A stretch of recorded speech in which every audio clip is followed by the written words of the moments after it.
तो हमने ऑपरेशंस की बातें पहले कर दी है सर, बट आपका इंटरेस्टिंग टॉपिक्स थे सर एनडीए आईएमए के, so we would like to hear that now sir. So ये बताइए सर कि you have always been saying कि आपका जो पर्सनैलिटी है that is been shaped up by 9 para SF and echo squadron of NDA. yes. So ये बताइए sir. yes. So undoubtedly means I'll say there is National Defense Academy was a watershed in my life. Sir एक दिशाहीन आदमी को दिशा मिल गई है sir और I was going through a very bad phase of my life before joining the NDA, but पर एक बार यहाँ पर आ गया तो मुझे लगता है कि मेरी पूरी पर्सनालिटी एंड जिस स्क्वाड्रन में पला बड़ा, मतलब I very with pride I take it कि मैं एको स्क्वाड्रन में पला बड़ा हूँ और बहुत ही जेंटलमैन स्क्वाड्रन है और पूरा उनका जो फाइटर स्क्वाड्रन है, मतलब हर चीज़ के लिए एक्सीलेंस उनका मोटो है। वो हमेशा मेहनत कर रहे हैं to stay in the first 2-3 और छोड़ नहीं रहे हैं।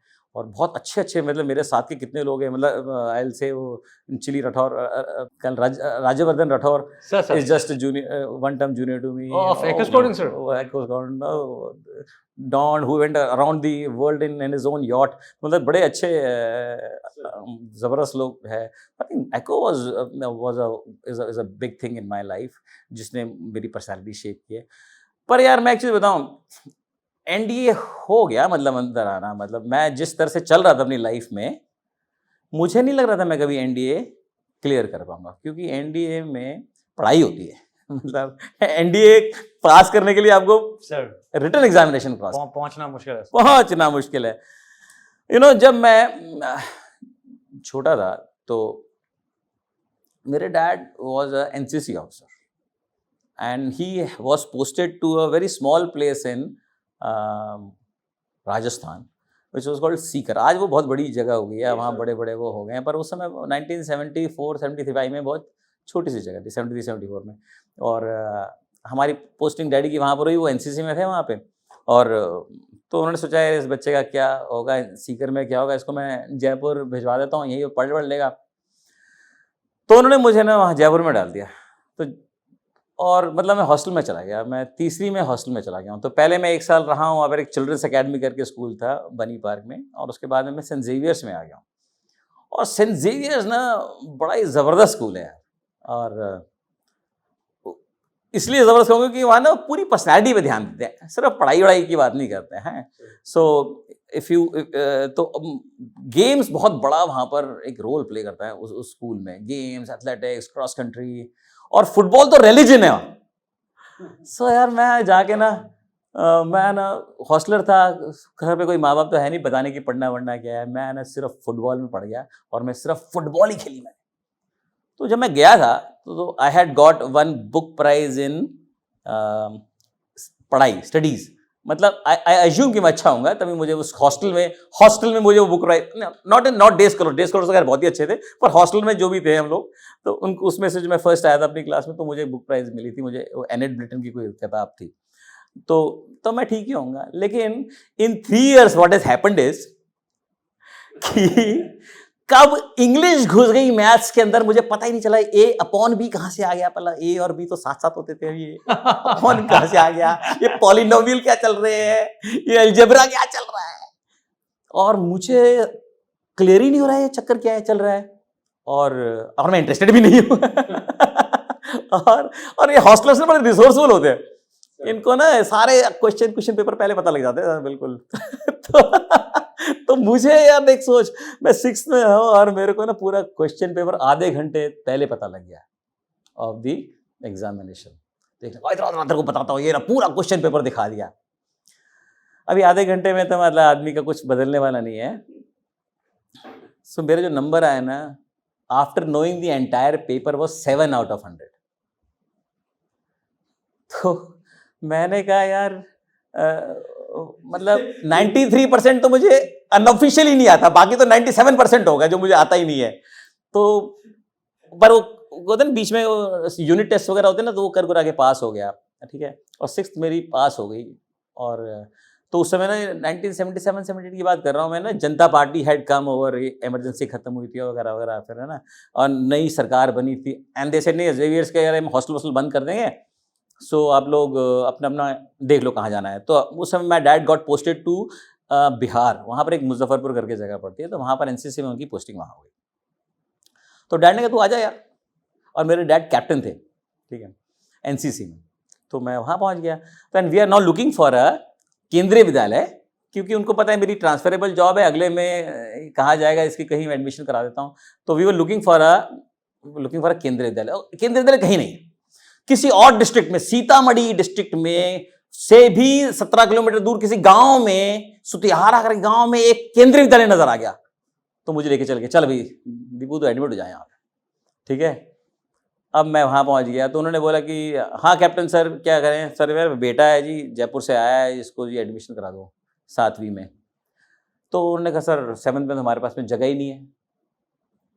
तो हमारे फादर प्योर पंजाबी ब्रीड, तो 8वीं में करा दो।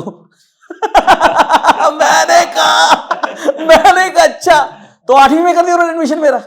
अब जिस बच्चे को 6ठी की मैथ्स नहीं आती, 7वीं की मैथ्स उसने पढ़ी नहीं, 8वीं में पहुंच गया, और वहां पर भी फुटबॉल, तो फुटबॉल तो छूट ही नहीं रही, ठीक है। अब लेकिन मैं कैप्टन का बेटा हूं, तो उन्होंने पास पूछ कर दिया मुझे, 8वीं मेरी पास हो गई।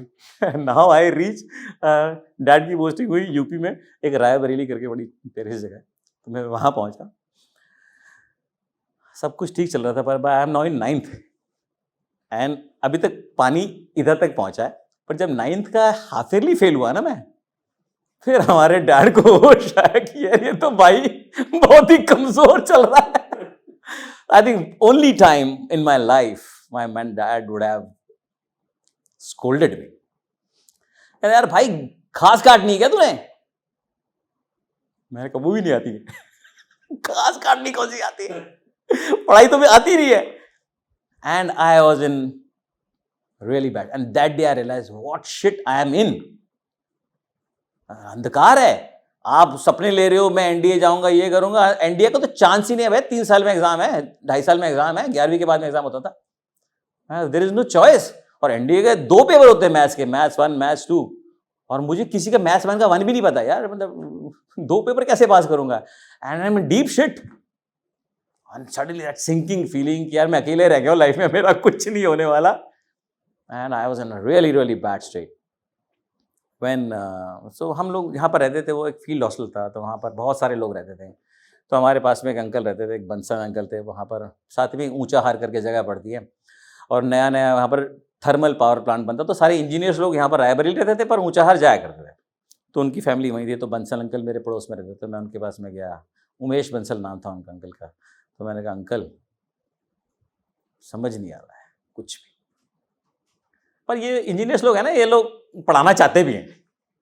कहते क्या हुआ? मैंने कहा कुछ नहीं आता। कहता ये सर्कल है, ये पता है? मैं कहा जितना ही पता है इसे सर्कल बोलते। कहते कोई बात नहीं मैं कराता हूँ। यू नो वो बंसल अंकल ने मेरे साथ बैठ के मुझे यहाँ से शुरू किया, ये रेडियस है और ये डायमीटर है, ठीक है, यहाँ से शुरू किया मैंने 9th की हाफ ईयरली के बाद किया, और उन्होंने मेरे को प्यार करवा दिया यार मैथ्स के साथ। Within 6 months, in 6 months I started falling in, because I said, oh कर सकता हूँ मैं, कर सकता हूँ, इतना बड़ा गधा नहीं हूँ मैं, कर सकता हूँ। And then I started putting my efforts into, because मुझे पता था यार एनडीए जाना है, पर ऐसे थोड़ी होता है यार, कोई मजाक थोड़ी है। फिर मैंने 11th के बाद पहला एग्जाम दिया, ऑफ कोर्स फेल हुआ, दूसरा दिया, ऑफ कोर्स फेल हुआ। I was just not great at maths, and maths is a big thing. पर मैं लगा रहा यार। फिर फाइनली जो है मैंने 12th के बाद में मैं बीएससी में एडमिशन लिया था, पर by this time I had taken admission in maths honours only. Oh my goodness, yeah so I was doing, सो हां हेड्स ऑन चैलेंज, मैंने देख लेते हैं यार अभी क्या हो रहा है। तो मैंने और उस समय क्या हुआ ना, ये दिल्ली यूनिवर्सिटी की एक टीचर एसोसिएशन की स्ट्राइक हुई 109 दिन की, लंबी चौड़ी strike, and that give me enough time to prepare for my NDA. मैं दिन रात चलते फिरते मैं मैथ्स के पीछे पड़ गया। Thankful that I got that time. and I had age. I could appear in my third exam of आपका NDA. वो सर क्लास 7th 8th वाला जो हुआ था फेस को काम आ गया। वो काम आ गया, वो काम जो मैं एक साल मैंने जो Yes, हाँ। नहीं की थी 7, उसने बचा लिया सर। उसने मुझे बचा लिया because I had my age with me and I could now when I did this NDA जब मेरा पास हुआ है तो I have scored actually exemplary. मतलब मेरे 2 मैथ्स के पेपर में 125 में से 124 आए एक में, एंड एक में 121 है, so I was cleared. My goodness. And not only that, when I went to NDA sir second term में I get a book prize on maths course में, फर्स्ट टाइम मैथ्स में। मैंने कहा this is the irony. Wow sir. और बड़े बड़े खूंखार लोग आते हैं यार वहां पर पढ़ाई के। It is not easy to take a maths पर बुक प्राइज। मैंने कहा वाह यार, नॉट बैड, अमेजिंग तो हो गया यार। Just that. So NDA, I think I'm very thankful to God that He brought me to NDA.